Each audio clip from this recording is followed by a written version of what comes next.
सैया के बोलौनी ससुरारी अब तहन चढ़ी के कहे जदी है गाड़ी पहला बेरा सैया के बोलौनी ससुरारी अब तहन चढ़ी के कहे जदी है गाड़ी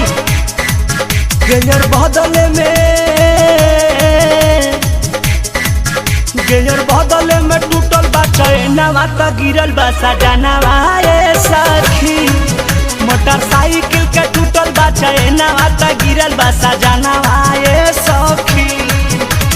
पहिला बेरा सैया के बोलौनी ससुरारी अब तोहन चढ़ी के दहेज दिहल गाड़ी गेयर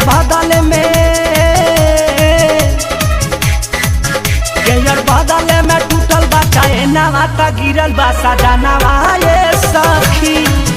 अरे साइकिल के टूटल बा चैनवा त गिरल बा सजनवा ए सखी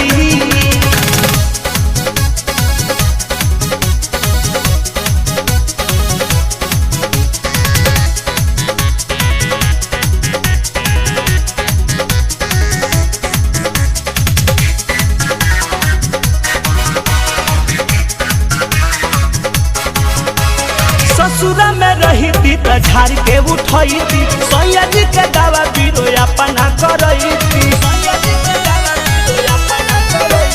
ससुरा में रही थी त झाड़ के उठई थी सैया जी के दावा बीरो अपना करई थी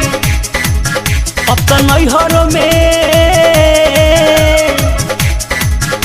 तो नैहरों में लागता सारा मामा त गिरल बा सजनवा ए सखी साइकिल का टूटल बा चैनवा त गिरल बा सजनवा ए सखी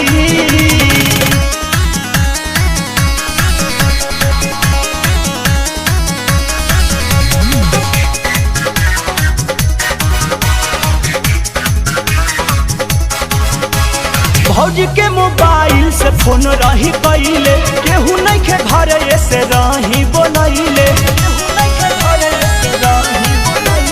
भौजी के मोबाइल से फोन रही कइले केहू नहीं के घरे ऐसे रही बोलैले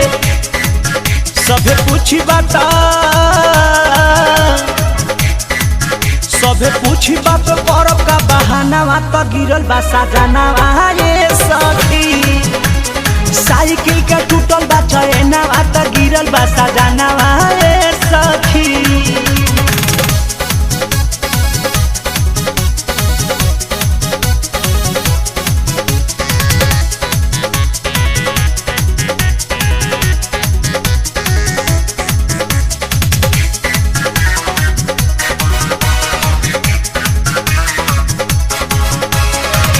बजे रात के भुलाई सैया आइले और न बिहारी जब के महारी बजाइले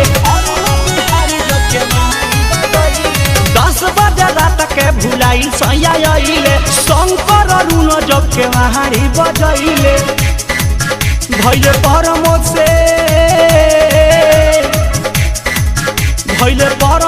पहिला मिलनवा त खुश भइल मनवा ए सखी अरे साइकिल के टूटल बा चैनवा त गिरल बा सजनवा